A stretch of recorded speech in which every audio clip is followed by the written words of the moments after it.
Hello दोस्तों, नमस्कार। कंचलता अवधि गीत में आप सभी दर्शकों का तहे दिल से हार्दिक स्वागत अभिनंदन करती हूँ। मैं आप सभी के बीच में एक स्पेशल 14 अप्रैल का भीमवादी सॉन्ग आप सभी के बीच में लेके आई हूँ। अगर मेरा वीडियो आप सबको अच्छा लगे तो प्लीज़ आप सब मेरा फुल सपोर्ट कीजिए और चैनल को लाइक, सब्सक्राइब, शेयर कीजिए। आप सभी का बहुत बहुत धन्यवाद। तो चलिए सुनाती हूँ।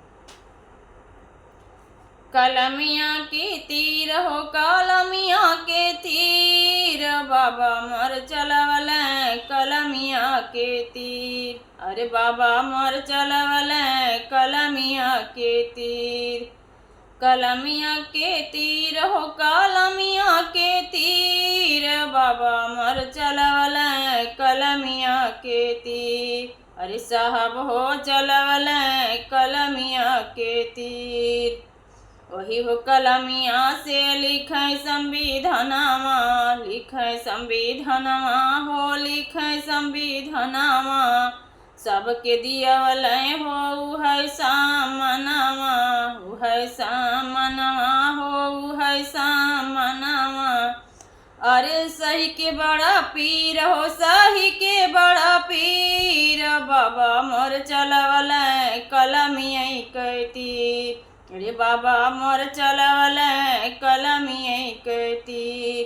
कलमिया के तीर हो कलमिया के तीर, बाबा मोर चलवल कलमिया के तीर। अरे बाबा मोर चलवल कलमिया के तीर।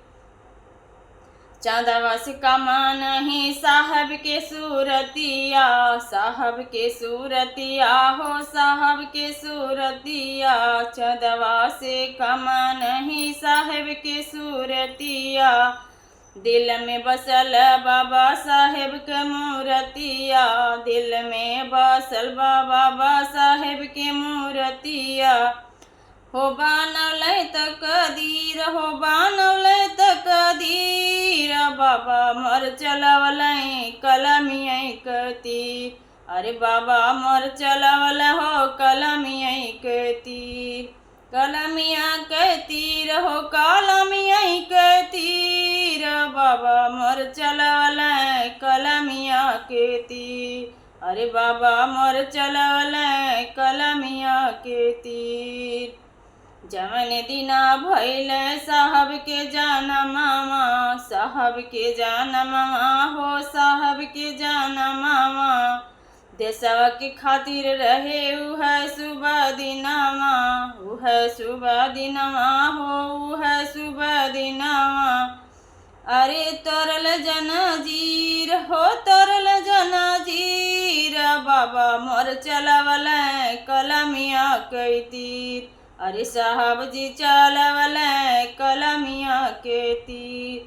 कलमिया के तीर हो कलमिया के तीर, बाबा मोर चलवल हो कलमिया के तीर। अरे बाबा मोर चलवल कलमिया के तीर।